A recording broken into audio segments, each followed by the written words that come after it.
bem-vindos ao primeiro Encosta Aí. Estou aqui com a Letícia Pocaia, a menina que topou o primeiro desafio aqui de trocar uma ideia comigo. Ela que é atriz, dançarina, produtora cultural, uma menina que tem um conteúdo muito interessante pra gente. Menina não, né? Menina eu tô sendo... A gente tá um pouquinho mais velho já, né, Lê? Mas, pô, obrigado por você ter topado esse convite. É um prazer estar aqui com você. É um prazer que você esteja aqui trocando essa ideia comigo. Espero que todo mundo que tá escutando possa curtir esse papo e sei que você tem muita coisa legal pra falar que as pessoas precisam ouvir. E eu acho que seu áudio tá mutado, né? Ah, tá. Então fechou. Pronto. Obrigada. Feliz de estar aqui no Encosta Aí, primeiro podcast. E é isso, né? Vamos embora conversar, trocar essa ideia. Então, o objetivo, como eu falei pra você, como eu falei para as pessoas que acompanham, é pra gente trocar uma ideia numa boa, como se a gente estivesse sentado ali na cadeira de um bar, tomando uma cerveja, conversando sobre a vida. Porque a ideia é justamente passar uma coisa mais natural para as pessoas. E eu queria começar falando contigo sobre, acho que um dos seus maiores corres aí da vida, do seu dia a dia, que você fala bastante nas suas redes sociais, acho que é uma bandeira que você levanta e tem propriedade para falar, que é sobre a aceitação corporal. Eu acho que é um tema muito relevante, que as pessoas acabam não falando como deveria ser, ainda mais nos dias de hoje que a gente vive, né? Nesse mundo tão louco que as pessoas acabam se comparando umas com as outras, sem nem entender muito bem o que ela está se comparando de fato, né? Nossa, total, Igor. Dentro da aceitação corporal, né, tem muitos processos. Eu falo que é um processo muito longo, que a gente passa, assim, né? Eu sou mulher, sou negra, vim da periferia, de uma cidade pequena ainda, né, em Taquaritinga. E isso tudo, né, vai refletindo porque a gente acaba... eu passei a ocupar espaços em que meu corpo não era bem-vindo muitas vezes. E eu acabei, por conta disso, odiando meu corpo por muito tempo, né? Porque a gente vai se escondendo, porque as pessoas falam pra gente que a gente tem que esconder o nosso corpo, que a gente não deve usar determinada roupa, porque você fica mais gorda, aparenta mais gorda, ou porque você é mulher e tem que usar roupa mais longa, né? Porque vão mexer com você na rua. Então essas limitações sempre foram muito parte da minha vivência, assim. E esse processo de aceitação, ele veio para mim depois que eu fiz 18 anos, que eu fui entender que, né, eu passei por muitas dietas, assim, enquanto era adolescente ainda, uns processos muito conturbados de tomar remédio, de fazer aquelas dietas malucas de não comer por horas, assim, de tomar só sopa, e que são coisas que não mudam, né, a nossa rotina, que não mudam a nossa alimentação, e que, na verdade, vão nos fazer tão mal quanto se a gente estivesse comendo fast food todo dia.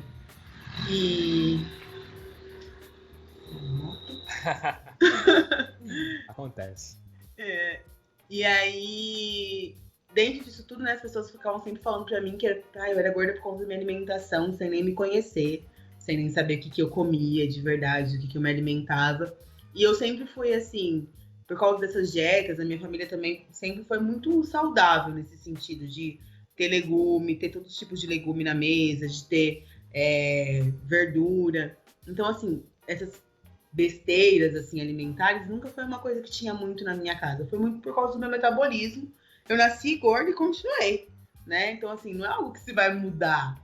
E aí eu fui entendendo isso depois que eu fiz 18 anos, aí eu saí desse lugar, né, da escola, que eu convivia com os mesmos, estudei muito tempo com a mesma galera e que os pensamentos não mudavam, né? E aí quando eu me descubro fora desse lugar que eu vou entender quem eu sou, né, do que eu gosto de fazer de verdade, o que me instiga. E aí eu vou entender essa coisa do corpo. E, né, atualmente eu falo muito sobre isso, principalmente na internet, porque vinham muitas amigas minhas mesmo falar comigo sobre, não consigo me aceitar. E, tipo, que às vezes nem eram gordas na realidade, né? Eram pessoas que não são consideradas dentro do padrão tamanho 36, 38, né? Sim. Que aí tem esse julgamento social. e que vinham me falar sobre isso, assim, de não se sentirem aceitas, de não conseguir emagrecer, isso me deixa mal, não sei o quê. E aí foi uma coisa que eu comecei a falar muito nesse lugar de aceitação do próprio corpo, desse processo que a gente passa, que na verdade é um processo de descoberta corporal, né? Porque o nosso corpo ele é carregado de memórias, né? De tudo que a gente passou, de tudo que a gente viveu. Então, cada coisinha é uma marca que a gente tem no nosso corpo. E a gente precisa saber que essa história ela é contada a partir dele, né? Então, como isso é importante para a gente entender, e entender também se a gente está incomodado, porque nós estamos incomodados de verdade, ou se é uma pressão social e estética que a gente tem o tempo todo nos cobrando de ter o corpo perfeito das mídias, né? Que são propagados. Então, para mim, foi muito importante começar a falar sobre isso e partilhar com algumas pessoas. É até engraçado, assim, que eu falo, eu sou uma blogueirinha, às vezes, no Instagram. Eu fico, nossa, tô muito blogueirinha hoje. Porque isso vai criando uma rede, assim, de conversa mesmo. Não é algo de grandes proporções, mas, tipo, como, às vezes, isso vai transformando. Eu recebi uma mensagem de uma pessoa que estudou comigo, assim, que ela é muito magra. E eu lembro que as pessoas comentavam muito sobre o corpo dela na escola. E ela falou, nossa, quando eu comecei a ver seus vídeos falando sobre isso, eu fui entender o meu lugar, entender que era o meu corpo, que eu não vou conseguir engordar, e que tá tudo bem, que a minha saúde tá boa, tá tudo certo, e que engordar é uma coisa que, na verdade, eu não sei se eu quero. Mas é que as pessoas ficam dizendo que eu tenho que engordar, né? Porque eu sou muito magra, que eu vou me machucar, que eu vou cair. E, tipo, quando ela falou, eu até fiquei grávida, e aí as pessoas falavam que eu não ia aguentar parir. E aí a menina dela tá enorme, assim, tipo, né? O que tem a ver, né? O que tem a ver, sabe? Nesse sentido, as pessoas forçam muito essa situação, né? Tipo, de falar dos corpos, dos nossos corpos, como se fossem deles, né? Ai, você tem que mudar isso, tem que mudar tal coisa. E isso eu acho que aflige principalmente as adolescentes, né? Na verdade, é um processo que vem desde a infância, porque você já começa essa coisa do bullying, né, da gordofobia, do racismo, isso vai cutucando de criança, porque quando os pais falam, isso vai se repercutindo para as crianças e elas vão transformando isso e vão continuar propagando entre os seus. E aí eu acho que pega muito, assim, eu vejo hoje em dia coisas até crianças, assim, famosas, né, fazendo, tipo, lipoled, sabe? Eu vi isso, tipo, semana eu vi isso. 15, 16 anos, você fala, cara, uma cirurgia plástica, sabe? É uma coisa muito invasiva. Tipo, você vai transformar teu corpo e você nem tá com o seu corpo formado ainda. Mas é uma pressão tão forte que as pessoas não percebem que é uma pressão também ao mesmo tempo. Porque ela é também subjetiva, né? Ao mesmo tempo que tem pessoas falando para você sobre isso, tem a mídia toda, né? A televisão, a internet te colocando, né? Ai, promoção de clínica de estética. Ai, o corpo da mulher, né, na televisão. Ai, olha, ela tem um corpo perfeito, não sei o quê. E aí isso vai no subjetivo, você vai querendo também, né?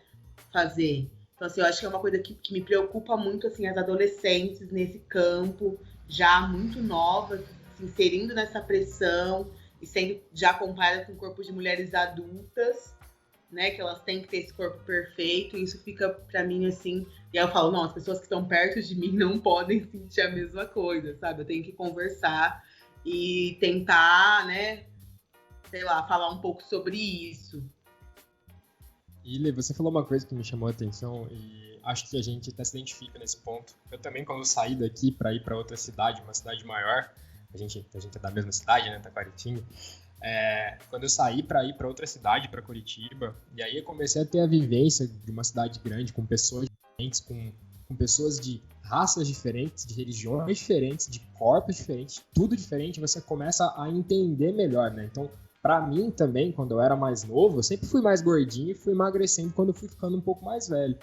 Mas eu já cheguei a pegar a fita que você amarra quando você tem algum tipo de lesão, aqueles fita normal, pra amarrar, tipo, o meu tórax aqui por conta de peito. Não gosto, pelo amor de Deus. Não usava camisa regata, justamente porque tem toda essa pressão de você se comparar com pessoas que às vezes não tem um metabolismo nada a ver com o seu, você não tem nada a ver com aquela pessoa e você se compara porque muito do que a gente vê na televisão, acho que quando a gente era mais novo tinha mais presença na televisão, hoje é muito mais na internet, mas a gente se compara com pessoas que não são nada a ver com a gente e também tem uma estrutura gigantesca por trás ali, tem patrocinador, academia, clínica de estética que paga para elas fazerem, Photoshop, né? Então é uma coisa que acaba subindo e machuca muito a autoestima, principalmente das pessoas que estão nascendo ali para a adolescência, né? Estão ali com seus 13, 14, 15 anos, que ali é um momento em que começa ainda mais essa mudança corporal e muitas vezes acaba prejudicando muito a autoestima das pessoas e trazendo consequências até negativas, até não, né? Muito mais negativas do que outra coisa, né? Você não entende o que está acontecendo ali, né? Como é que você enxerga o seu papel hoje, depois dessa mudança, da sua cabeça, tipo, de você tava aqui, tinha esse sentimento, mudou, e como que você enxerga a sua presença nas redes sociais, até no seu dia a dia, conversando com as pessoas, assim, para falar que tá tudo bem, se aceite, se cuide, e tem formas de você se cuidar, de você se aceitar. Como é que você vê o seu papel e qual a importância disso para você? Igor, isso é muito engraçado, né? Essa coisa que você fala da cidade, que eu lembro até um caos, assim. Acho que foi 2016, eu comecei a usar cropped, assim, né? Tipo, blusa curta, com calça e saia cintura alta ainda, ficava aquela faixinha, assim, da barriga aparecendo. E aí eu fui num bar, em Taquaritinga, assim, e eu lembro de todo mundo me olhando, como se eu fosse um alienígena chegando na cidade. E aí eu fiquei, bom, ok, aqui, não vou embora desse lugar, tá tudo bem, quer me olhar, me olhem. E aí, depois, assim, né, continuei nesse lugar, assim, foi a primeira experiência que eu tive, e aí eu continuei indo, assim, né, quando eu ia, eu falava assim, não, vou sair de top de novo. E aí forçava aquela coisa, né. E aí eu lembro que uma vez, assim, depois disso eu postei uma foto nas redes sociais, e aí umas pessoas vieram comentar, ai, nossa, achei muito legal você usar cropped, porque, ai, né, só pessoas magras que usam, a gente não vê pessoas gordas usando. Eu falei, óbvio, porque aqui nessa cidade as pessoas sempre que vêm, atacam. A primeira vez que eu usei, era um buchicho no lugar, porque eu estava usando um cropped. Mas eu, como uma pessoa que já, que me entende, ter evoluído para mim esse lugar, ter ultrapassado esse lugar, não me importei. Me senti incomodada de ver as pessoas comentando sobre mim? Senti, mas eu falei, bom, se ninguém começar, isso não vai acontecer e outras pessoas não vão poder usar também. Então, que seja eu a primeira. Não moro, eu falo assim, não moro aqui, eu venho aqui de visita. E isso é muito louco, né? Assim, de enxergar essa saída da cidade, que é uma cidade pequena, que tudo vira fofoca, e ir para outro lugar e encontrar pessoas que têm esse pensamento. Porque eu senti esse incômodo de não poder usar as roupas que eu queria usar, de não me sentir confortável com as pessoas na cidade. Mas eu nunca pensava em virar a chave. E aí, como ter essas outras pessoas e conhecer pessoas que são nossos pares, que nos representam, foi importante para mim. Então, hoje eu penso essa rede social, que é muito mais cheia de pessoas que eu conheci por troca de lugares, nesse mesmo lugar. Que possam ter pessoas que possam conversar sobre isso, que elas se entendam representadas de alguma forma e que elas saibam que elas têm uma amiga com quem elas possam conversar. Assim, tem algo, até, né, deu num tempo da quarentena, meu perfil começou a ir para outros lugares, assim, e aí chegaram umas pessoas que eram da idade da minha irmã é 3 anos e meio mais nova que eu, e aí meninas da idade dela de Itaquá começaram a me seguir, que eu não conhecia, né, porque eram de outras escolas, não convivi, e que vinham conversar comigo de estarem sentindo esse lugar e de começar a criar esse espaço de afrontamento dentro da cidade. Então, assim, eu acho que é um pouco disso. A minha rede ainda tem muita gente de Taquaritinga por conta disso. É muito, muito louco, apesar de estar, né, fora também 8 anos praticamente. E as pessoas vêm conversar, sabe? Então, assim, eu acho que a importância vem nesse lugar, assim, de conseguir talvez ser uma palavra amiga para alguém, né? Porque o processo de aceitação não é essa coisa assim, você tem que se aceitar agora. Ele é um caminho horrível, assim, horrível não, ele é cheio, né, de quedas, de altos e baixos, né? Tipo, você acorda um dia, tô me sentindo líder, hoje você tá assim, nossa, eu tô um lixão. Hoje eu tô um lixão, eu quero fazer uma cirurgia plástica. E tipo, tá, mas aí, se você quer, é porque você, né, você tá se entendendo, você quer porque você realmente quer. Por exemplo, eu fiz uma cirurgia plástica no começo do ano de redução da mama. Mas é uma coisa que me incomodava há muito tempo, e não só por questão estética, mas porque eu sentia muito peso nas minhas costas, eu usava sutiã de contenção.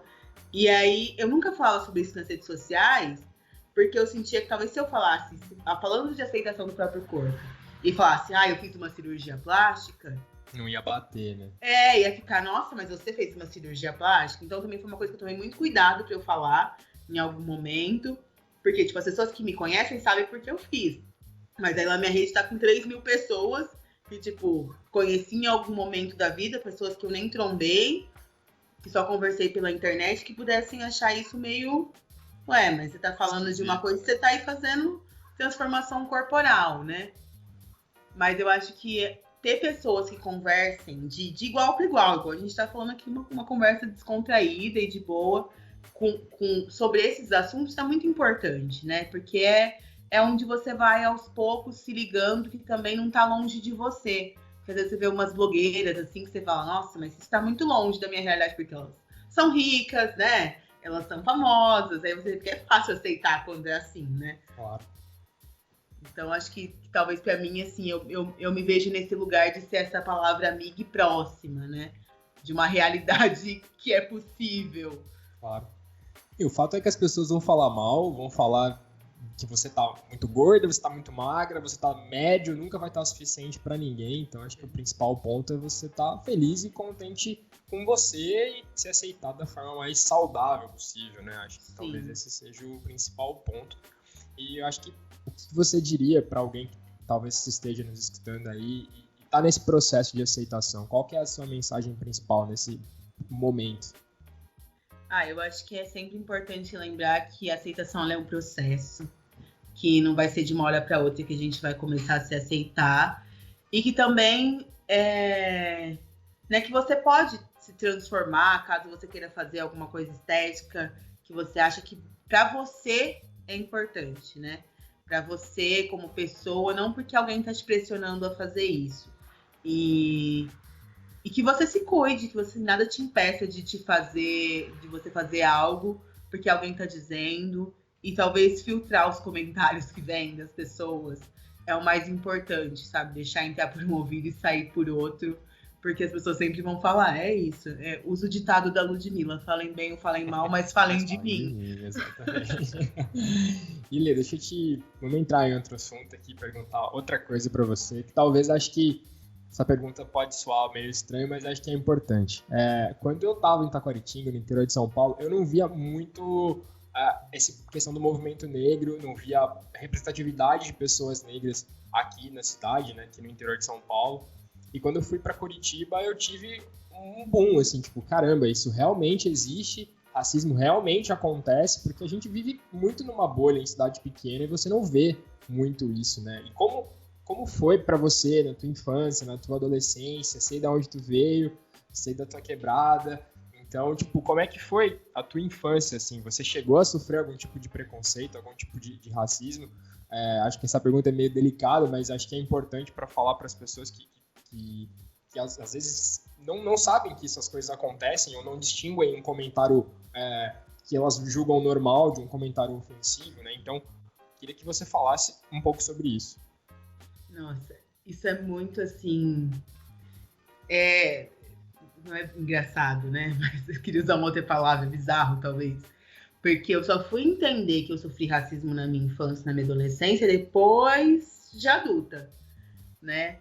Porque quando eu sou da Vila São Sebastião, nasci, fui criada lá, mas eu fui fazer meu ensino fundamental no centro, no Domingos da Silva. E aí na minha sala só tinha eu e mais outra menina que era negra, e eu sentia que ela era aceita pelos meus colegas, na verdade, porque ela já tinha estudado no pré-escola com eles, já estava chegando na primeira série. Então eu sentia que assim, é porque eles já convivem há muito tempo. E aí eu ficava nessa coisa assim, eu cheguei 2 dias depois na escola, porque tinha essa coisa, antigamente você não podia estudar em escola que não era do teu bairro, né? Porque não tinha esse transporte, a prefeitura não cedia ônibus. Meus pais pagavam uma van para eu ir pro colégio, pra escola e tudo mais. E aí, quando eu cheguei, eu me senti muito sozinha, assim, e ninguém se aproximava de mim. Eu tinha uma professora que vinha e tentava forçar, assim, uma amizade de mas eu sempre acabava passando um intervalo com pessoas que não eram da minha sala, mas que vinham na van comigo, por exemplo. Que vinham do mesmo bairro, e aí eu passava com ela. E aí, por muito tempo, eu achei que as pessoas, na verdade, não ficavam tão próximas de mim, porque eu tinha nascido na Vila São Sebastião. E a vila, naquela época, nos anos 2000, tinha aqueles comentários todos super também, né, preconceituosos, de ser um lugar muito perigoso, de ser um lugar que as pessoas matavam as outras todas as horas. E eu ficava, gente, nunca vi isso no meu bairro, mas tudo bem, né? E aí eu falava assim, é porque eu sou da vila. Então eu pensava que era isso, assim, né? E aí eu ficava sempre mais distante, mas com o tempo também fui me integrando um pouco com a sala, né? Só que eu não percebia essas coisas, né? Tem uma coisa que eu estava até comentando essa semana com uma amiga da calça jeans, né? Porque no Domingos da Silva tinha aquele conjunto de uniforme. Sim, você tinha horroroso. Que horroroso, aquele azul royal, assim. Você tinha que ir com a bermuda, ou com a calça, ou com o agasalho. E aí eu não tinha dinheiro para comprar tudo. Eu lembro que eu fiquei com... Eu não tinha calça diretamente, mas eu usava legging, assim, e tinha, tipo, a bermuda. Eu ia muito com a bermuda pra escola. E eu não tinha o agasalho completo porque era coisa muito cara. E aí, eu lembro que começou aquela coisa de todo mundo usar calça jeans. E as crianças tinham calça jeans. E eu nunca tinha calça jeans. Porque calça jeans era uma coisa cara, né? Tipo, não tinha condição de ter uma calça jeans. E aí eu fui ter uma calça jeans na 4ª série. E eu sempre falo que eu senti um afastamento, que meus amigos, eles iam já no shopping. E aí chegavam, tipo, com um brinquedinho do McDonald's na sala. Eu não tinha. Que McDonald's? Eu fui no shopping depois dos 14 anos. Eu demorei muito tempo pra ir no shopping. E aí, eu lembro que todo mundo ia de calça jeans. Teve uma vez que a gente foi num parque, na 4ª série. E aí, naquele dia, eu fui com uma calça jeans que eu tinha acabado de ganhar, assim. Eu guardei e falei, não, eu vou com essa calça no parque. Aí alguém falou pra mim assim, nossa, Letícia de calça jeans. Eu falei, eu guardo pra ocasiões especiais enquanto vocês usam todos os dias.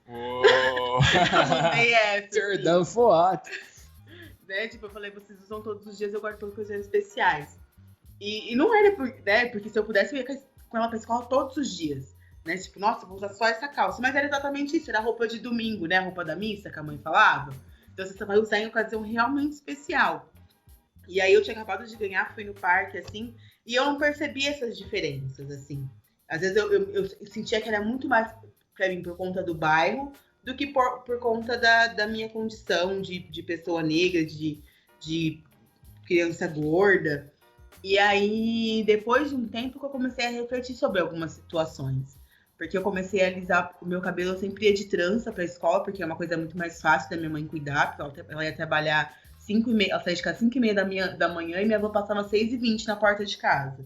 E aí meu irmão já tinha saído pra escola, meu pai trabalhava na roça, então não tinha alguém que ia cuidar do meu cabelo todos os dias, arrumar certinho pra ir pra escola. E eu sentia muita dor, assim, de prender o cabelo, então eu sempre fazia, tipo, trança, alguma coisa nesse sentido.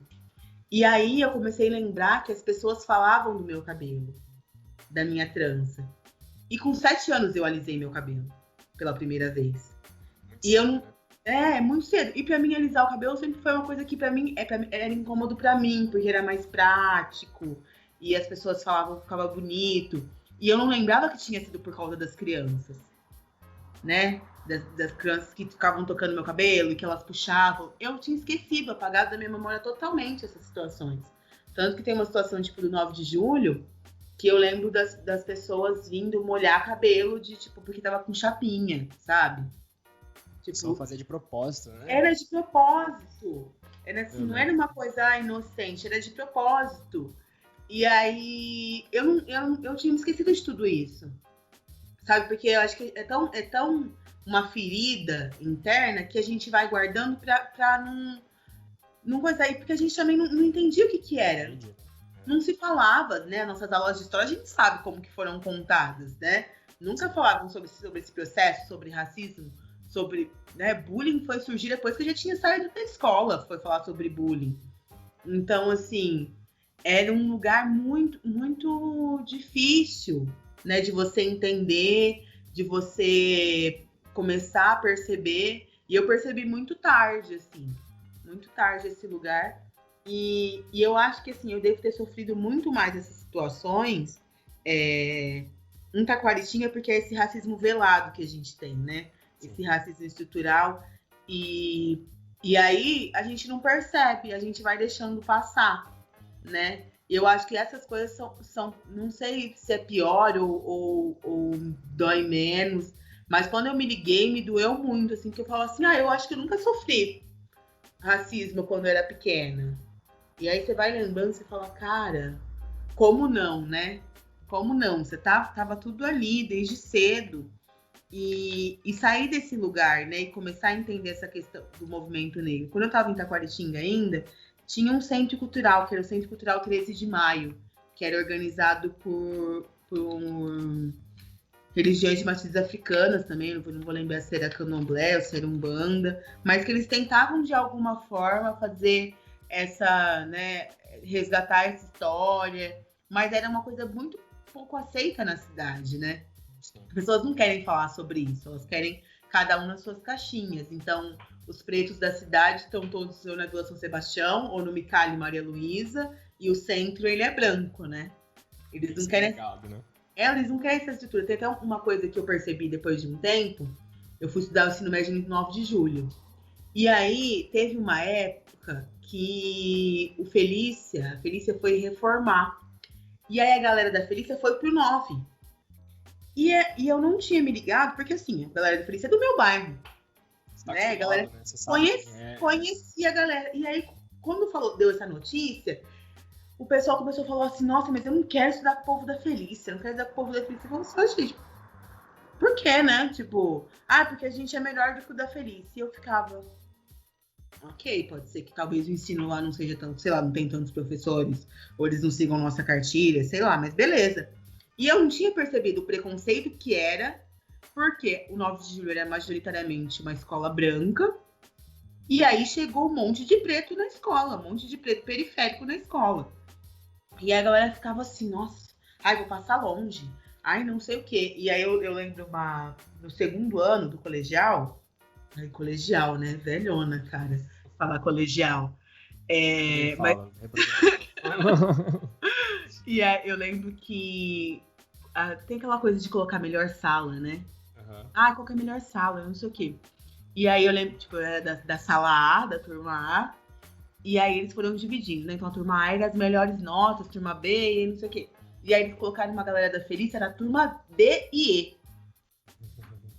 E aí, beleza, né? Falei, bom, ok, eu entendi, a galera da Felícia não entendia o que eles estavam fazendo, porque que era a separação, a segregação. E aí, né, os melhores professores iam para A. E aí ia diminuindo. Só que tinha alguns professores que tinham pego a D também, porque falavam assim, porque a D é uma turma muito difícil, porque veio da periferia. Uma turma muito difícil, barulhenta e não sei o quê. Só que era uma galera que era, assim, foda. Tipo, uma galera que era muito inteligente, que, mano, dava de... Tem muita gente que eu conhecia que tinha estudado o tempo todo no centro, assim. E aí começou, tipo, no segundo ano, a minha turma começou a ter uma rivalidade com a turma D. Então era o segundo A contra o segundo D. E eu ficava, gente, qual que vai ser a diferença? Vocês vão brigar? Por quê? Não, porque eles estão querendo tomar atenção dos professores. E eu... Né, aquela coisa de não entender que vocês estão falando isso, sabe? Tipo, eles são bons igual todo mundo. Que legal que todo mundo é bom, né? Todo mundo tá aí, tá fazendo teu corre e tal. E era uma briga, assim, muito rachada. Dos próprios professores, inclusive, ficarem instigando. Porque, nossa, vocês vão ser piores que o pessoal da Felícia. E eu não entendia. Eu ficava, gente, né? E não tava percebendo. Que aquilo era um preconceito horroroso contra a galera periférica, preta, que tava vindo de um colégio que, né, era sucateado, porque as verbas não chegavam ali, tanto que naquela época eu acho que tinha caído o telhado da escola. Eu lembro que foi assim, bizarro, teve que fazer uma super reforma na Felícia. E era de um preconceito de tipo, não vou sentar ali porque a galera da Felícia senta lá, sabe? Sim. E de quanto é elitista, né? Porque Itacoatinga é uma cidade rica. Você fala, quando você vê assim, essa pessoa é rica em Itacoatinga, é porque no máximo a renda dela é 5, 6 mil reais. Não é uma pessoa assim, nossa, olha a elite em Itacoatinga. Não tem, né? Classe A. Só que a galera se acha nesse lugar, né? E que vai, nossa, eu sou o melhorzão.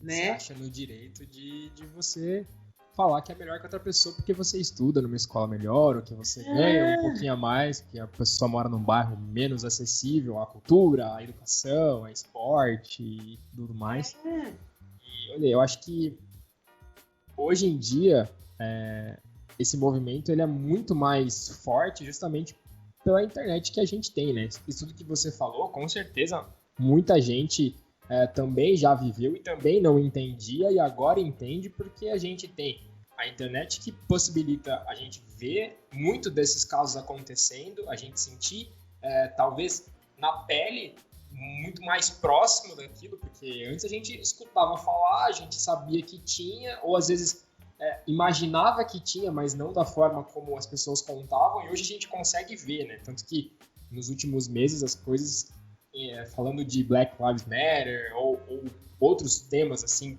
em volta do racismo, eles estão muito mais presentes no nosso dia a dia, porque acho que foi até o Will Smith que falou, né, que o racismo nunca deixou de existir, né? Acho que hoje ele está sendo filmado e é agora que é o momento das pessoas falarem, né? Eu acho que esse é o principal ponto, né?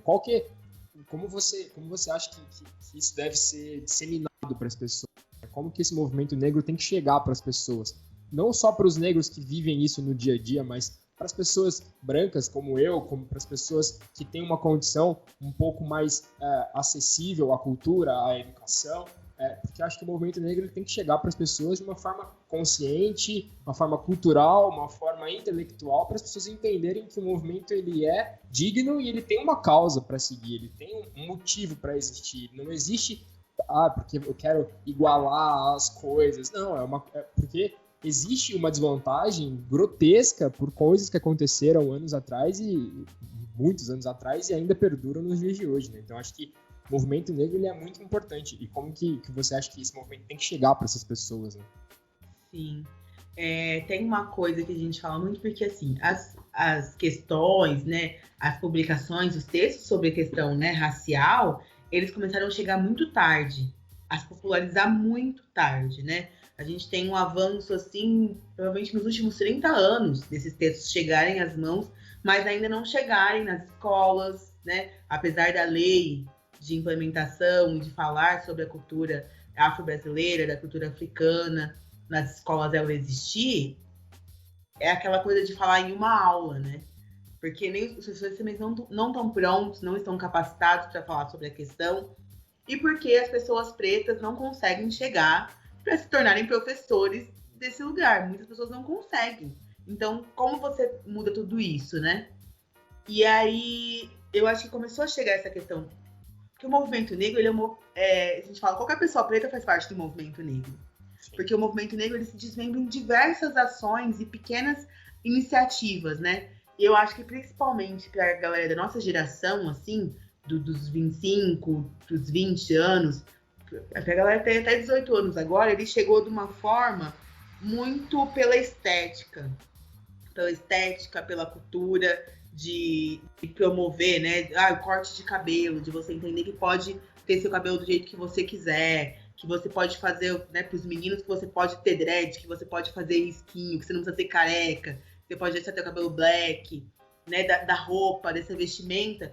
E eu acho que, principalmente, esse lugar, ele nasce na periferia, essa iniciativa. Por quê? Você começa a ver as iniciativas do hip hop.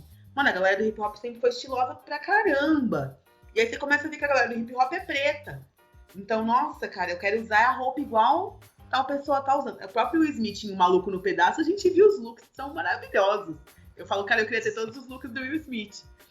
E aí isso começa, assim, nessa pontinha de, tipo, da roupa, né? Que é uma coisa muito importante para quem é pobre, de ter uma roupa legal, né? De estar sempre apresentável, de ter uma coisa diferente. E aí, que não é essa coisa, né? Eu falo que às vezes o rico, ele quer ter uma coisa, só um símbolozinho da Nike na blusa, né? Sim. Tipo, mais discreto. O pobre já quer mostrar que ele é bonitão, que ele tem que se vestir. Nikeção, butizão, quero tá com tudo. E aí isso foi propagando assim pela estética, eu acho que muito. E aí essa consciência vai nascendo, vai se ampliando. Porque a gente fala que é do afrontamento, né? Porque você vai aprender que a sua dança é legal, que a sua dança, tipo, todo mundo quer copiar o passinho do funk, todo mundo quer copiar o passinho do baile charme, que a galera quer ir pra escola de samba. E aí isso vai vindo e você vai se entendendo nesse lugar. Então eu acho que assim, a estética ela foi uma coisa muito importante pra galera da nossa geração, assim, de entender o que é ser negro pela estética. Porque isso, ao mesmo tempo, quando você começa a usar as roupas, você começa a deixar teu cabelo do jeito que você quer, o racismo vem junto. Porque quando você vem com afrontamento, você sabe que você vai receber olhares. E que esses olhares incomodam. E aí você vai tentar entender por que esses olhares estão incomodando. E junto com o afrontamento, eu sinto que também vem uma questão de aquilombamento. Que é, né, coisas que Abdias do Nascimento e Beatriz do Nascimento falavam lá atrás. Que é de você se juntar aos seus. Porque por muito tempo tentaram nos enfiar nesse lugar e de sempre neutralizar, de embranquecer. E aí, quando você entende que ficando junto com as pessoas que são do mesmo tom da tua pele, que, né, das mesmas tonalidades, que viveram as mesmas coisas, que você se fortalece. E que você consegue trocar vivências, né, que são outras, que com pessoas brancas você não conseguiria. E aí, eu acho que esse movimento vai tomando uma forma. Tanto que hoje, né, que essa galera que ocupou as universidades, né, que conseguiu chegar, que, né, nesse que eu não sei se é realidade ainda, eu fico meio confusa com a coisa, já de ter 50% de negros na universidade. Porque na universidade que eu estudei, não tinha 50% de negros nunca, né? Não.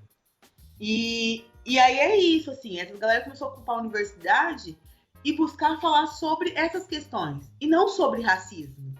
Porque racismo nunca foi um problema da galera preta, né? O racismo é uma coisa que vem dos brancos, né? Então, como a galera começa a falar da cultura, criar, né, pesquisas, artigos sobre cultura negra, sobre memória, sobre recontar essa história, né, da escravidão que nunca foi contada da melhor forma, de fazer pesquisas sociais, antropológicas nesse lugar, e como isso vai tornando popular, né, aos poucos, e as pessoas vão conseguindo entender, porque é isso, né, é um cara que você conhece falando sobre... Participação aí do doguinho da rua. Tem um dog que tá bem animado por aqui. E aí eu acho que essa troca, né, assim, porque a galera, eu sinto muito que, tipo, a galera que entrou na universidade, nessa mesma onda que eu entrei, consegue falar disso de um modo não tão acadêmico. É o mais importante. Exatamente. E aí, se você consegue acessar outras pessoas, que hoje são pessoas que estão produzindo conteúdo pra internet, que estão falando sobre as questões, né, do movimento negro, sobre quem foram os pesquisadores que lá atrás abriram portas para esse lugar, para a questão, né, do negro no Brasil, desse estudo do negro.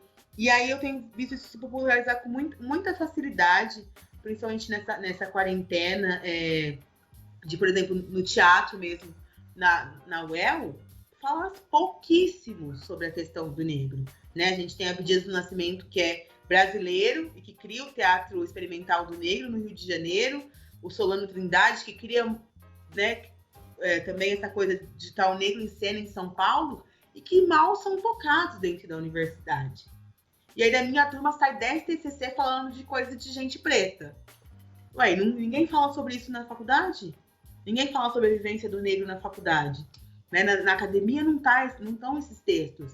Mas então como que a gente transforma essa realidade? Vou fazer meu professor ir lá ler sobre a questão quilombola. Ué, se eu vou falar disso no meu texto, ele vai ter que ler de alguma forma. Ele vai precisar vai ter que se inteirar. E como isso também muda, né? Porque aí você vai realmente falando desse lugar, conseguindo, de certa forma, falar com a pessoa branca sobre isso. Por quê? Se não tem ninguém que vai falar sobre isso lá na faculdade, se os professores são todos brancos, alguém vai ter que falar sobre essa questão. E elas têm que entender que isso é importante falar, porque você vai ter um monte de aluno, né? Essa coisa, como as cotas estão chegando, você vai ter um monte de aluno preto que vai estar ali que não vai se reconhecer nesse colegiado acadêmico, que não vai encontrar alguém que é seu par, né? Eu acho muito nítido, assim, por exemplo, na UEL, o quanto os alunos estão se juntando, os alunos pretos. Porque eles vão entendendo que eles querem falar de alguma coisa que não está no mesmo lugar, né? Que é essa coisa da vivência. Isso é muito forte, né? Então, eu acho que assim, o movimento negro ele vai se ramificando nesse lugar, e eu acho que hoje essas iniciativas que tem, né, da questão da internet, elas são muito, muito fortes, mas também vejo uma coisa de tentar separar de alguma forma e cair um pouco nas armadilhas que a branquitude quer nos colocar, né? Por exemplo, a questão do colorismo.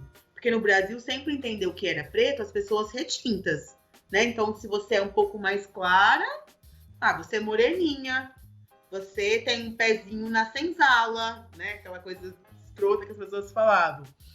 Falavam não, e tem pessoas que falam, né? Que ainda falam.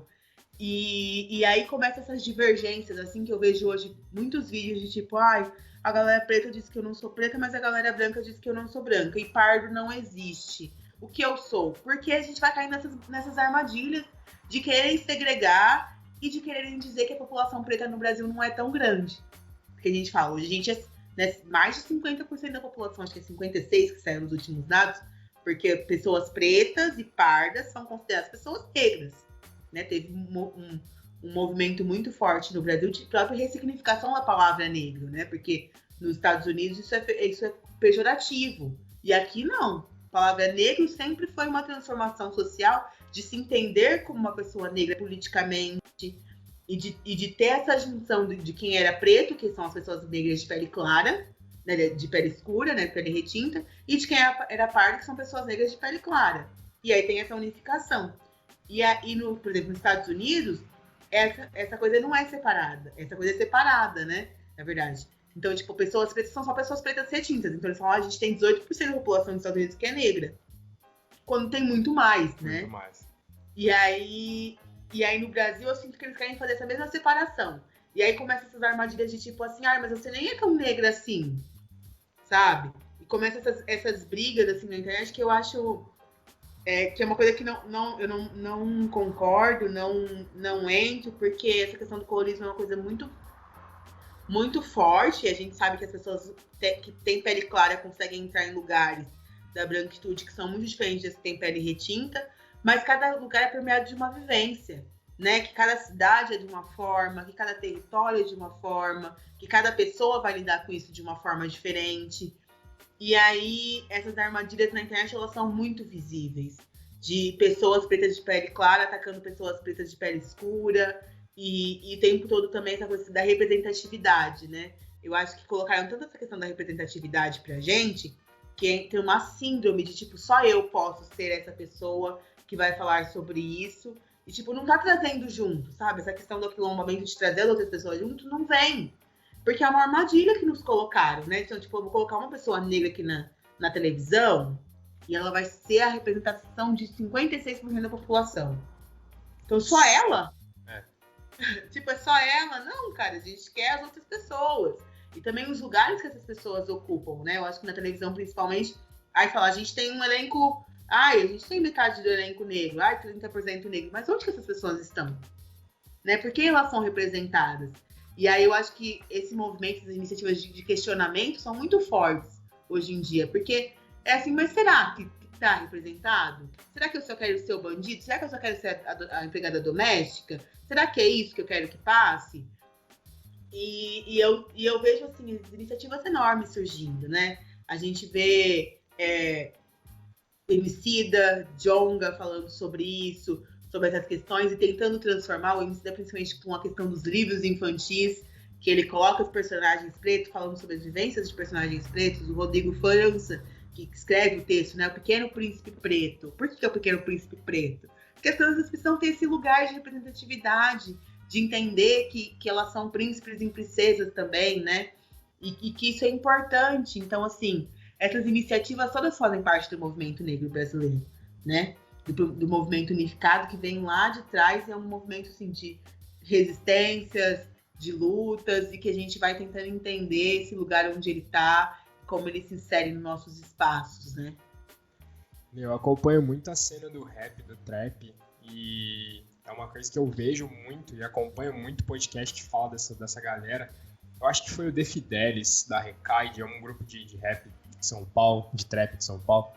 Ele falou, cara, eu vou botar que eu tenho dinheiro mesmo. Vou botar que eu comprei meu carro mesmo, vou botar que eu comprei meu iPhone mesmo, vou botar que eu comprei minha moto, meu apartamento, porque eu tô falando aqui o que a galera não fala na escola, que o moleque ali da rua, o moleque que tá me vendo, tá me assistindo, tá me ouvindo, tá me vendo fazer show, tá me vendo fazer, também tem a possibilidade, né? Tem outro rapper que eu acompanho também, que é o Kant, que ele fala, na periferia a galera acha que nasce com duas possibilidades, né? Ou ela vai estudar para tentar fazer alguma coisa, ou ela vai ser jogador de futebol. E existem outras possibilidades, e acho que essas pessoas que trazem a cultura, que trazem outros meios que dão essa visibilidade para o movimento é muito relevante, né? Acho que deve ter visto que o MC acho que lançou acho que o trailer hoje, né, da série Amarelo, que vai pra Netflix no dia 8 de dezembro. Eu chorei pouco, inclusive. É maravilhoso aquele negócio. Eu acho que imagina pra um moleque da periferia, tipo, olha pra tela, vê o Emicida falando da cultura negra no Brasil, da cultura que ele representa. Imagina o moleque olhando aquilo falando, porra, realmente, o cara que tava aqui do meu lado aqui, ó, deve morar a 2 quarteirões de mim aqui, tá na porra da Netflix. Então eu acho que essa representatividade é muito grande. Eu acho que você, como artista também, deve enxergar isso de uma forma muito surreal, assim, tipo, mano, hoje eu tenho alguém lá na Netflix, que se não é um dos maiores, tá ali entre os maiores streamers do mundo, tem um cara negro falando sobre a cultura negra, que se a gente viu na televisão, eu pelo menos não me lembro, e se a gente viu, tem uma visão muito deturpada do que é a realidade, né? Então acho que para você, para o povo que tem essa representatividade, até para mim como branco, é importante a gente ter essa visão tipo, de um cara negro que veio de periferia, que ganhou a cena do rap, um dos precursores de batalha de rima no Brasil, e tá ali, tá tipo, falando a vivência dele, da história dele, e sendo uma inspiração pro moleque que tá crescendo agora, falar, não, quando eu crescer, eu sei que eu tenho um cara para me inspirar ali, né? Eu acho que hoje felizmente a tecnologia ela tem os seus pontos negativos também, que acho que exalta muito ódio, exalta muitas questões, exalta muito racismo, mas felizmente também tem a parte positiva que permite esses moleques verem, essas crianças verem que tem gente do lado deles que tá ali, não é só vai ter uma chance talvez de jogar futebol ali como era há alguns anos atrás. Tem um cara que tá ali fazendo rap, tem um cara que tá ali na novela, tem um cara que tá ali fazendo canal no YouTube, tem um cara que tá ali na comédia, tipo o Gui Preto, que é um cara que também estende a bandeira muito do movimento negro. Então, tipo, existe hoje opções e existe hoje pessoas que falam muito disso, né? Eu acompanho também muito o John, é um cara que fala disso direto nas letras dele. Então, eu acho que é uma das coisas mais relevantes que a gente tem hoje na cultura, e acho que você até pode falar melhor por mim, que é exatamente isso, do movimento negro estar chegando nas pessoas da forma como ela também deve chegar, né? Acho que para a universidade é fundamental ela estar na universidade, é um dever ela estar na universidade, mas também tem outras formas, eu acho que são formas que acabam atingindo até mais pessoas do que realmente ela atingiria só na universidade, que pouca gente tem acesso, né? Então, acho que para você como mulher, como negra, como pessoa da periferia, como alguém que batalha não só pelo movimento negro, mas por outras questões culturais e questões corporais também, ver um cara que saiu da periferia como o Emicida, tá na porra da Netflix, é um bagulho que mexe com o sentimento e você sente um negócio tipo, mano, é isso aí, tá ligado? Cara, eu gosto, o Emicida, eu sinto pra mim que ele é meu parceiro, assim, de rolê, sabe? Eu sinto muito isso, assim, de tudo. Até eu no meu TCC, até na academia, eu falo sobre ele. E aí meus amigos falam, nossa, só fala do Emicida. Eu falo, cara, é porque parece que ele é meu amigo. Eu ouço e falo assim, Emicida, cara... Meu pai. Sabe? Meu parceiro, exatamente. E isso é muito, muito forte, assim, realmente, desse cara, que é um cara preto, que entende o lugar que ele ocupa, ele entende a representação dele, e ele escolhe do que ele quer falar, e ele vai falar desse lugar. Né? Porque ele fala de diversas formas, né? Ele vem com o álbum amarelo, que não é só rap, né? Que é tudo, é tipo, é cultura, é história, é visual, é estética. E aí, o quanto isso é importante. Hoje eu vejo uma cena muito, né? A gente tem o rap, mas também tem o funk. Porque o funk o tempo todo foi nessa mesma linha do, né? Que o rap, que o samba, os ritmos criados por pessoas negras do Brasil sempre foram descartados, e aí às vezes tinham essas, né? Tipo, o Emicida tá ocupando o municipal, agora o Djonga tá concorrendo a um prêmio internacional de beat, então, tipo, nossa, então o rap tá chegando, né? Tá chegando na casa das pessoas, as pessoas estão aceitando o rap. E aí tem o funk ao mesmo tempo. E o funk, né, a gente vê, tipo, mano, porque o funk ele se popularizou de uma forma dentro das periferias, e essa coisa de, tipo, eu vou mostrar que eu tenho um carro. O pessoal criticava muito, tipo, mas esse funk é ostentação. Meu, a galera é da periferia, nasceu num lugar que ninguém nunca pôde ter nada. Se o produtor fala assim, vou te colocar um Camaro e, sei lá, 3 mil reais na tua mão pra você apresentar, cara, eu vou com tudo. Eu quero que seja isso, eu quero mostrar que isso é possível. Né? A gente hoje tem muitos funkeiros, né? Tipo a Ludmilla, que é uma pessoa que traz esse discurso preto e periférico muito forte. Inclusive com a última música dela, Rainha da Favela, que ela trouxe, principalmente, que eu acho uma coisa muito interessante, é exaltar quem veio antes. Que isso é de extrema importância, você falar de quem veio antes, porque às vezes fica com essa coisa assim, mas ela é a primeira. Cara, veio uma galerona ali antes que preparou esse campo para que a gente pudesse ter essa visão atualmente, né? E ela tá aí super forte, já alcançou, né, diversos prêmios, e a criançada ama ela.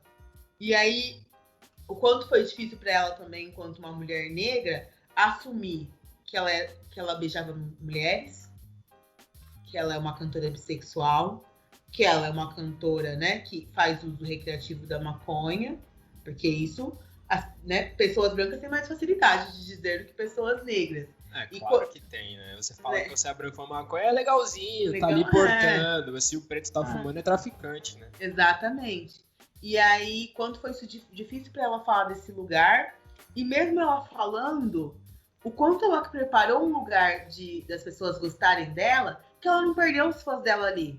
Que as crianças continuam amando a Ludmilla da mesma forma. Porque tem isso, né? Tipo, de você deixar, porque ela é lésbica. Então não vou mais, sabe? E as crianças não. Eu lembro quando saiu. É até engraçado, assim, quando saiu Verdinha, teve uma mãe que comentou, assim, que o filho dela tava comendo mais alface por causa do clipe da Ludmilla, sabe? Que era uma plantação. Porque as crianças vão entender o que é a partir da vivência delas. E quanto isso, né, essa importância que se tem de essa representação, né? A gente vê hoje a Maju no jornal, e aí tendo meninas que estão falando assim, meu cabelo é igual da Maju, eu gosto do meu cabelo, eu quero ser jornalista, sabe? De ver né, esses lugares, de ver a Thaís Araújo, né, falando sobre isso, a Thaís e o Lázaro, né, com uma série chamada Mr. Brown, falando diretamente sobre cultura negra, né, sendo as pessoas ricos, né, na série. Eles são ricaços, eles têm de tudo. E aí eles falam igual a gente, né? Não tem nada de diferente, eles comem igual a gente. E como isso é legal, né? Pra gente entender que tem esse outro lugar, que tem realmente essa outra oportunidade. E é uma coisa muito, até assim, não só de pessoas pretas, mas pessoas periféricas, que eu vejo em Taquaritinga, assim, que no meu bairro eu sempre vi a cultura muito, muito fraca, né? Em Taquaritinga como num todo, a gente sabe. Mas de hoje, assim, eu e a Camila, a Camila, minha irmã, a gente fica olhando, assim, as redes sociais, e que a gente tem 3 funkeiros no bairro, que estão, tipo assim, estourando, né? Deixa eu lembrar. E eu nem sabia. E olha que eu tô aqui faz uns dias, hein? Então, tá aí. O MC Riquinho 016, ele é irmão de uma amiga minha, inclusive, e aí eu fui olhar o vídeo dele, tava tipo 50 mil views. E eu fiquei, caraca, sabe? 50 mil views é mais que a população de Taquaritinga.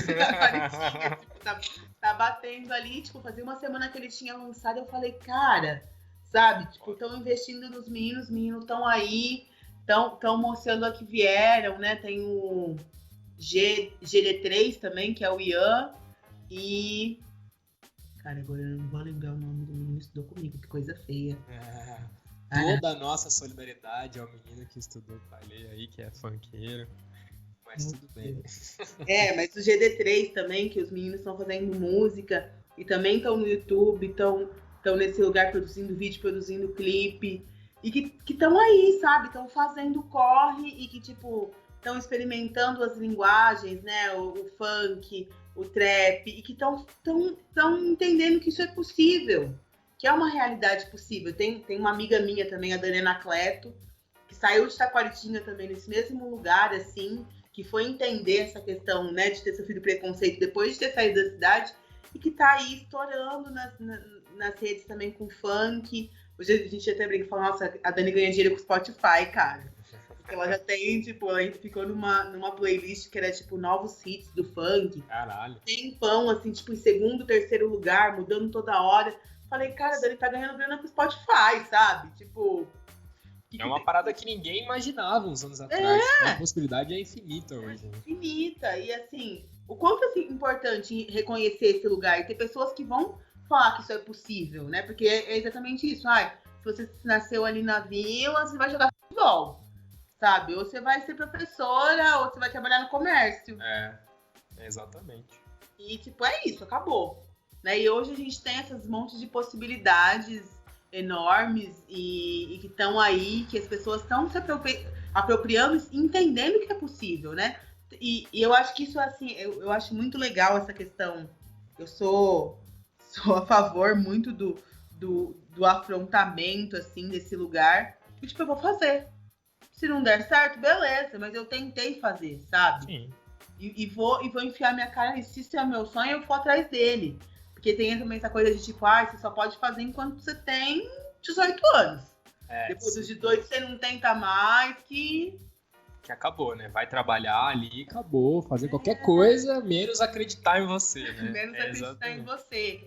E aí vem essa coisa muito da desistência, né? E como isso é importante, essas iniciativas, e você se sentir reconhecido, e de ter essas pessoas próximas, né? De falar, o MC é meu amigo, cara. Tipo, é um lugar que eu vim, a gente teve uma realidade. Porque você enxerga, né? Você vê a pessoa passando o mesmo perrengue que você e que tá ali, conseguiu chegar lá. Né? Tem uma coisa da Mariana Rios também, que ela é atriz, e ela tava contando quando ela foi pro Rio de Janeiro, né, tentar a vida, assim, de ter essa coisa de ir pro Projac, né? Fazer os testes, que ela vendia coxinha na frente da universidade. E aí, cara, olha isso. E aí eu ligo isso com a trajetória também do Luiz Araújo, que hoje tá lá no Lille da França, que é um menino que também nasceu na vila, e que ele vendia coxinha pra mãe dele na frente do Kaique, da escola. E que ele era zoado por fazer isso. E, cara, olha o menino tá hoje, sabe? Tipo, é isso, é não desistir de você, né?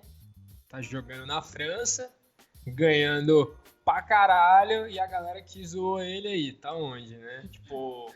Vamos ser um pouco mais respeitosos com a história de vida das pessoas. Com as trajetórias, com certeza.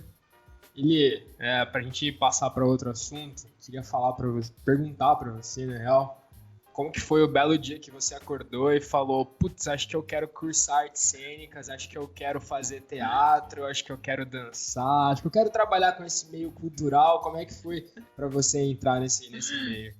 Cara, esse lugar, você nem muda de assunto, que você entra no lugar da desistência, assim. Eu sempre, assim, logo que tava no ensino médio, eu falei uma vez, eu quero ser atriz. E aí eu lembro que falaram pra mim, mas sabe que, cara, é Projac, é gente que tem grana que é atriz. Pobre não é ator. Pobre não consegue fazer isso.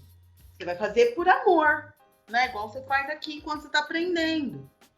E aí, eu sempre fui uma pessoa que, né, escrevia muito, que queria pensar em outros lugares, e aí eu falei, não, então eu vou fazer jornalismo. Fiz técnico em marketing, eu vou fazer jornalismo e tal. Chuva. Não recomendo, não. Não recomendo. Gente, quem tentou, pelo amor de Deus. E aí, eu fiquei, prestei, fui, aí falei, cara, não é isso que eu quero fazer. Tipo, não era esse lugar, né? Porque a gente sabe, né? Só que essa coisa da desistência foi muito forte, assim, pra mim. Falei, não, deixa. E aí, depois comecei a me envolver com a questão da produção cultural, né? Dentro da comunicação, principalmente, trabalhando com isso. Fui entendendo, aí eu falei, cara, eu não quero estar aqui atrás do palco, não. Quero estar lá na frente. Falei, cansei de estar aqui atrás. Tava morando em São Paulo ainda, trabalhando com produção lá. E eu falei, não, eu preciso ver uma forma de fazer. E aí eu fui, fiquei um tempo em Itaquaritinga. E aí eu fiquei pensando isso, eu falei, Mael, mas o que eu vou fazer aqui, sabe? Tipo, tudo que tem de teatro, tudo que tem de arte, eu já fiz. Né? Eu já fiz todos os cursos que tem na cidade. Eu vou para Ribeirão Preto, aí eu olhava as escolas em Ribeirão Preto e me interessava. Eu falei, não, eu vou fazer universidade. Vou procurar algum que tem um curso que eu consiga falar, né, das questões que eu quero falar e vou prestar. E aí foi muito louco que eu cheguei nos meus pais e falei, olha, então, desisti, comunicação é legal, é para mim, mas não é a prioridade. E aí meus pais ficaram assim, tipo, Letícia, mas já tá, né? Cara, 21 anos. E agora você vai desistir? Assim. Meu pai não, minha mãe e meu irmão ficaram mais assim. E aí meu pai falou, mas o que você quer fazer? Eu falei, eu quero fazer teatro, quero fazer arte cênica. Meu pai falou, então vai, vê onde tem e vai. Né? E aí fiquei naquela coisa estudando. Inclusive o Igor me doou vários livros de vestibular. Foi nessa época? Foi nessa época que eu tinha desistido pra fazer coisa. Muito grata, inclusive. Imagina. E aí fui fazer cursinho, falei, não, vou tentar, né? E aí eu passei na Unesp e na UEL, fiquei naquela dúvida de ir pra São Paulo. Falei, nossa, voltar pra... Tinha acabado de voltar de São Paulo praticamente. Aí eu falei, eu ia pra UEL. Aí eu vi os currículos do curso e eu falava, cara, vou pra UEL que esse negócio tá diferente. Tá diferente, já vi umas pessoas falando que foi pra lá. Falei, já morei em São Paulo, quero experimentar alguma coisa nova. E aí eu falei, não, eu vou e vou tentar, assim. E é muito louco isso, né? De passar, porque você fala, nossa, passei em artes cênicas. E as pessoas, nossa, mas eu vou fazer teatro. Caraca, sabe? Tipo, não dá grana fazer isso aí. Não, mas você vai viver do quê? Com o que você vai trabalhar se você faz teatro, sabe? Porque você vai pro Projac? Você vai pra Globo? Sabe? É isso, as pessoas veem o teatro e a arte só como esse lugar da televisão, né? Sendo que a gente tem um monte de possibilidade. E, né, hoje eu já me formei, assim, mas é muito louco ver essa construção, sabe? Tipo, eu não me sentiria feliz em outro lugar. Por mais que hoje eu faça alguns trampos com comunicação, e eu gosto disso, dentro da produção cultural, sempre, né, quero falar sobre isso, trabalhar com os artistas a questão de comunicação deles, né, de vender o produto, de tornar a arte rentável. Se eu não estivesse nesse lugar, eu não me vejo em outro, sabe? Eu não me vejo, por mais que eu falo assim, hoje eu falo assim, acho que eu vou fazer mestrado em comunicação. Mas porque não é porque eu quero falar da comunicação em primário, eu quero falar da comunicação dentro da arte, desse lugar. Tudo envolvido, né? Tá envolvido. E como é se enxergar também, né, nisso tudo, assim, porque por muito tempo eu achei que eu não ia nem conseguir voltar a fazer. E aqui na UEL é uma coisa assim, artes cênicas, e tem muita questão do hibridismo da dança e do teatro, né? Porque a gente trabalha muito a questão do corpo. Na televisão, você vê a galera, é a voz. Porque o plano é parado, inclusive eu tô aqui na cadeira e não paro de girar. Eu fico me mexendo o tempo todo, porque eu não consigo ficar quieta, assim. E né, a televisão é esse plano parado, assim, aí você vira a cabeça, você mexe um pouquinho a mão, e o teatro é essa coisa expansiva, né? Então isso é muito importante para o UEL, que seu corpo esteja muito trabalhado e que você entenda o seu corpo, que você conheça realmente o seu corpo. Para você saber onde você vai se posicionar, o que você vai fazer que pode te machucar, que não pode te machucar. E aí, quando eu venho para a UEL, esse outro lugar se abre para mim, porque também não precisa ser uma coisa só, né? Você não precisa estar numa única coisa. Quando você fala em artes cênicas, tem, né, você carrega teatro, a dança, a performance, o circo, a ópera. É muita coisa que você pode juntar tudo no mesmo lugar. Ninguém nunca te fala, ou você faz um, você faz outro. né? E tem, tipo, diversas formas de experimentar isso, de criar a partir disso, e de também transformar e falar da sua própria vivência dentro disso tudo, né? De você conseguir falar da questão do negro, da questão de ser mulher, né? E isso é muito, muito bacana. E é um lugar, assim... Eu recomendo a UEL para todo mundo, eu falo, assim, que é a minha casinha, eu recomendo para todo mundo, porque é um lugar muito interessante de se passar. Mas eu acho que entender esse lugar, né? Cara, eu fiz arte desde pequena, sabe? Começa na igreja, fazendo teatro na igreja, e aí depois vai pra escola, e aí vai procurar curso livre. Então não tem como você fugir desse lugar, né? E esses dias eu fiz uma conversa com um grupo de teatro de Taquaritinga, que é o Taquarte. Grupo de arte, na verdade. E aí tinham várias pessoas que eram cênicas. E que falam assim, mas eu não sabia se dava pra fazer, sabe? Porque é isso, tipo, ninguém vai encarar a arte cênica como uma universidade, como uma profissão, ser artista como profissão. Porque sempre vão nos colocar pra baixo nesse lugar, ainda mais em cidades pequenas, que as pessoas têm pouca oportunidade e que é isso, né? Ou você vai fazer direito, engenharia, ou você vai trabalhar só no comércio, ou você vai dar aula. Eles falam que é isso que você vai poder fazer morando ali.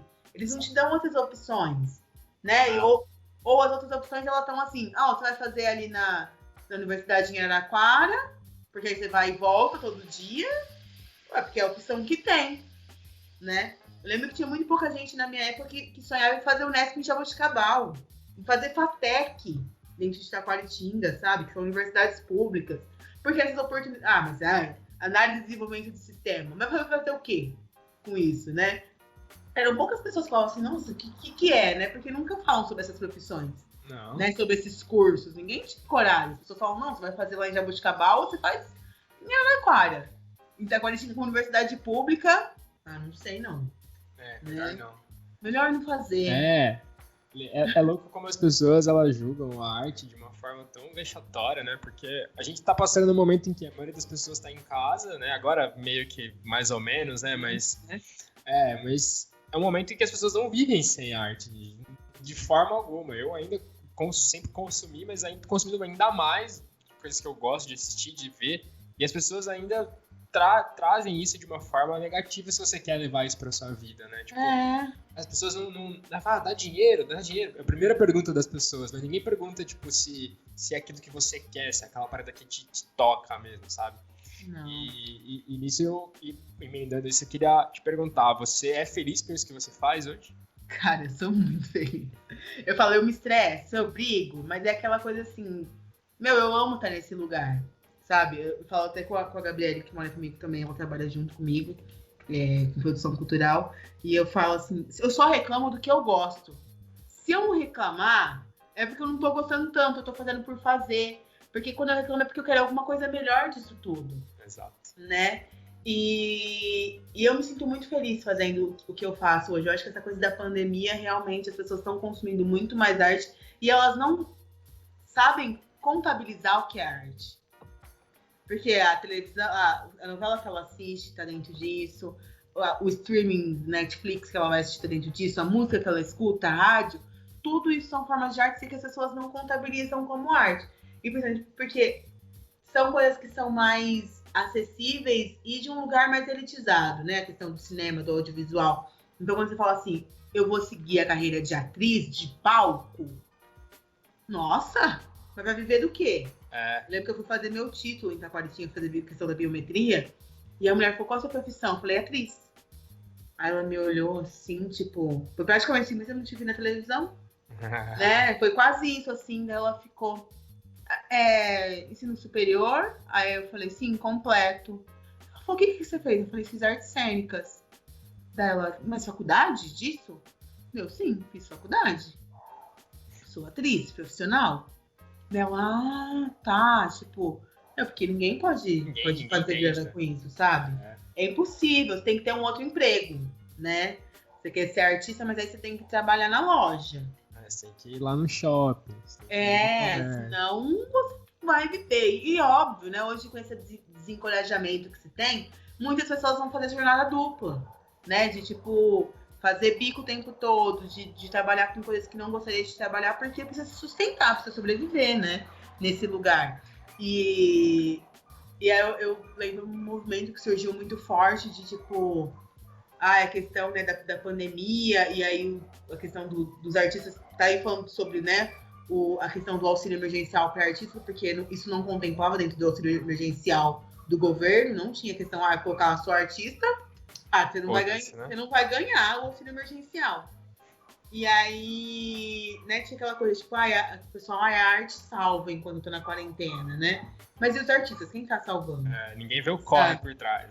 Né? Porque, tipo, colocar um espetáculo ao vivo, cara, é grana, porque a gente, principalmente quem tá no palco, não se preocupa em ter um celular de qualidade, com uma câmera boa, de ter uma iluminação dentro da tua casa, de ter uma câmera, de gravar o espetáculo como se fosse um audiovisual, porque isso é um investimento que normalmente você não tem, você tá na troca com o público direto. E aí as pessoas começam a trabalhar e criar espetáculos online, entender, e aí pesquisar como, né, tem essa questão da câmera, disso, daquilo, e tipo, passarem muito tempo fazendo isso, e aí as pessoas querem online de graça, sabe? Cara, tipo, não que não, a gente consegue algumas vezes, né, porque alguns editais continuaram funcionando ou conseguiram reverter a questão do presencial para o online, mas muita gente estava disponibilizando a fim de, tipo, doe o que você quiser, né? Tipo, o que você puder. E a gente sabe que tem gente que não tem mesmo possibilidade de fazer isso, mas tem muita gente que tem.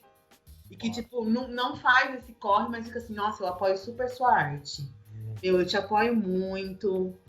Admiro você, admiro sua arte. Mas não faz nada pela pessoa. Não faz nada. Tipo, a gente fala assim, nossa, mas você não compartilha nem flyer que eu tô postando que vai ter um espetáculo online, sabe? E isso pra gente, assim, né, pro artista é um lugar muito difícil de estar trancado dentro da sua casa, porque a nossa profissão realmente vai ser a última a voltar presencialmente. E a gente já tem um pouco de, tipo, São Paulo, Rio já voltaram, né? Principalmente coisas mais comerciais, né? Não tão fora do, né, da margem, não voltou, porque tem essa questão do cuidado, né? Tipo, você sabe que se você sair pra ir para um espetáculo, você vai ter que ter um cuidado de, tipo, não vai poder ir de ônibus, porque tem risco de se contaminar e contaminar quem tá em cena com você. Então, você vai ter que ir de Uber ou com veículo próprio. Tem que gastar uma grana para fazer isso. Vai ter que tomar várias medidas de segurança que espaços não tem, espaços culturais. Porque os únicos lugares que conseguem são teatros grandes. Consegue fazer distanciamento de cadeiras, de poltronas, que consegue ter o álcool gel, né? Uma coisa assim. Então, assim, não tem como os pequenos artistas conseguirem esse tipo de coisa agora. E a gente não quer oferecer risco para ninguém. E isso é uma coisa, assim, muito, muito pesada, assim, pra gente. Tô falando meio por todo mundo, porque é um sentimento, assim, que eu compartilho com vários amigos. E aí, por exemplo, eu tenho um projeto atualmente que ele tá ocorrendo de forma presencial, mas que é um projeto de apresentações nos terminais urbanos de Londrina. Porque tem essa questão que a gente preza muito pela questão da descentralização da arte ocupar outros espaços que não espaços elitizados. E que as pessoas saibam que onde elas moram tem arte e que a arte permeia todo esse lugar, né? E que elas podem sim entrar no teatro sem medo. E aí a gente queria falar um pouco disso, né? E a gente tem uma cena, que é uma cena de 20 a 25 minutos, e que ia acontecer parada no terminal. Aí você fala, cara, como você vai fazer isso no meio de uma pandemia? Né? E é um projeto aprovado com verba municipal, de um programa municipal de incentivo à cultura. E aí você pensa, fala, como que eu vou fazer isso acontecer? E ele tem que acontecer esse ano, só a gente tem que devolver tudo que a gente investiu no projeto. Assim, a gente tinha ganhado uma parcela de 10 mil reais, a gente falou, a gente pagou todo mundo, a gente comprou coisas pro espetáculo, pra cena, pro evento. O que a gente vai fazer, né? Quando deu a pandemia, a gente tinha acabado de receber, e todo mundo gastou. Quem vai ter 10 mil reais nessa situação pra devolver? Ninguém, né? E aí, a gente tá fazendo atualmente, inclusive essa semana, e o quanto foi difícil pra gente pensar em tudo isso, sabe? Porque a gente cria horários de pico que a gente encontrar mais pessoas e acessar mais pessoas. Não, a gente não pode fazer em horário de pico. Pode. A gente tem que fazer em horários que as pessoas não estão nos terminais. Então, a gente tem que fazer na manhã, de parte da manhã, mas no meio da manhã, porque aí não tem galera voltando do almoço, indo pro almoço, indo pro trabalho, voltando pro trabalho. Então tem que fazer no meio da tarde, porque também não vai encontrar esse público.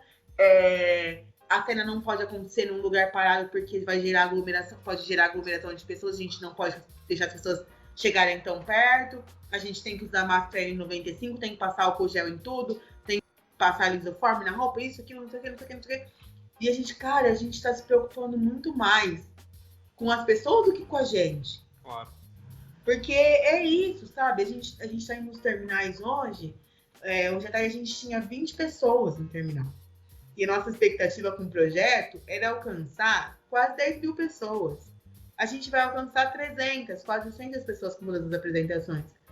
Mas esse momento, que é 5 minutos, de que 25 foi para 5 minutos de cena, o quanto isso tem sido importante. Ontem a gente encontrou uma senhora que ela falou assim, porque as pessoas estavam muito acanhadas de rir.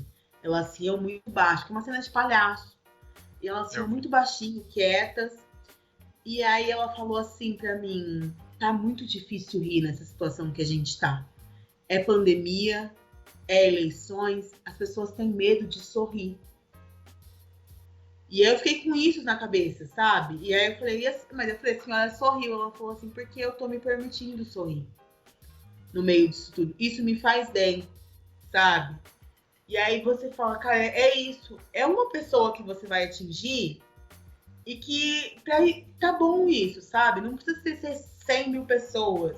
É 2, é 3, com quem você conseguir trocar e falar para ela, né, da importância desse trabalho, que ela reconheça aquele lugar e que aquilo transforme a realidade dela por um segundo, sabe? Que ela esqueça que ela tem um monte de conta para pagar ali, que ela tem que ir no mercado, que ela tem, sabe, mil coisas para fazer, que a gente está vivendo uma situação econômica e política que é horrível, né?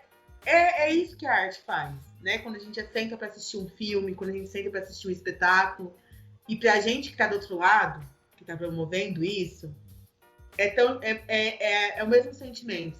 Saber que é o que a gente fez essa pessoa que transformou o dia de alguém. Como é legal receber esses feedbacks, sabe? Das pessoas, porque é uma coisinha assim, tão pequena, que pra gente se torna enorme e enche os nossos corações. E hoje em dia, nem todo mundo consegue fazer, né? Tipo, a gente tá indo no terminal fazer, mas a gente tem um monte de projetos aqui que não vão conseguir fazer da mesma forma, que não vão conseguir fazer no teatro, que vão ter que pôr online, que não vão acessar as pessoas que queriam acessar, porque no online nem todo mundo consegue, né? E eu falei que eu tava muito assim, sentindo falta de fazer algo presencial, que teve até um momento da quarentena que eu fiquei, cara, eu vou ter que desistir de tudo, sabe? Como que eu vou fazer arte? Não tem como fazer isso atualmente, a gente vai se recompor em 2, 3 anos, eu vou ter que pensar em outra coisa pra fazer da minha vida. E o quanto isso foi importante pra mim, sabe? De estar nesse lugar, porque na internet é isso. Tem gente que quer ver, tem gente que não quer ver, tem gente que diz que apoia e não apoia. E aí um depoimento de uma senhorinha transforma o meu dia, sabe? Transforma a minha semana.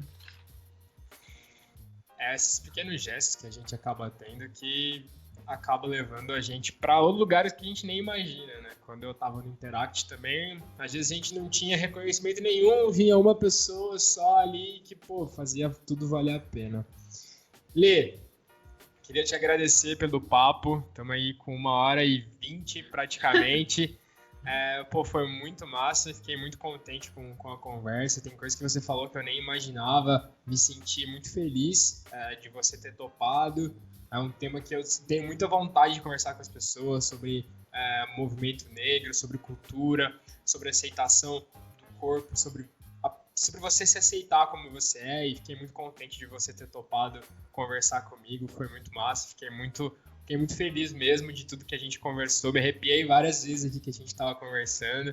Então, te agradeço, te deixo aí o espaço para você falar as suas redes sociais, dos seus projetos, para as pessoas seguirem você, seguirem seus projetos e falar um tchau pro pessoal aí. Igor, obrigada a você por me chamar. Fico muito feliz de estar abrindo aí essa roda de conversa que vai girar nesse Encosta Aí. E realmente agradecer a todo mundo que está ouvindo também, que está partilhando, que quiser comentar. Então, ir lá no meu Instagram, @lee2espocaia, Pocaia. Comentar sobre também. Estou sempre disponível para conversar, para trocar ideia. E fico muito feliz desse espaço, né? A gente aí está falando. Falei pro Igor que eu falava muito. Tá show de bola, nossa. E dessa troca mesmo, né? De conversar sobre esses assuntos. E é isso, obrigada. E não tem nem o que dizer mais. Eu que agradeço, Lê. Então sigam a Lê nas redes sociais, @Lee com 2Es Pocaia. Sigam o Encosta Aí também no Instagram, @EncostaAí. E voltaremos nos próximos dias com mais um episódio. O convidado da próxima semana é o Lauro MC lá de Curitiba, um dos maiores MCs do Paraná e representante ali do estado na Batalha da Aldeia de 4 anos. Então espero que vocês acompanhem. E é isso. Muito obrigado a todos. Até a próxima.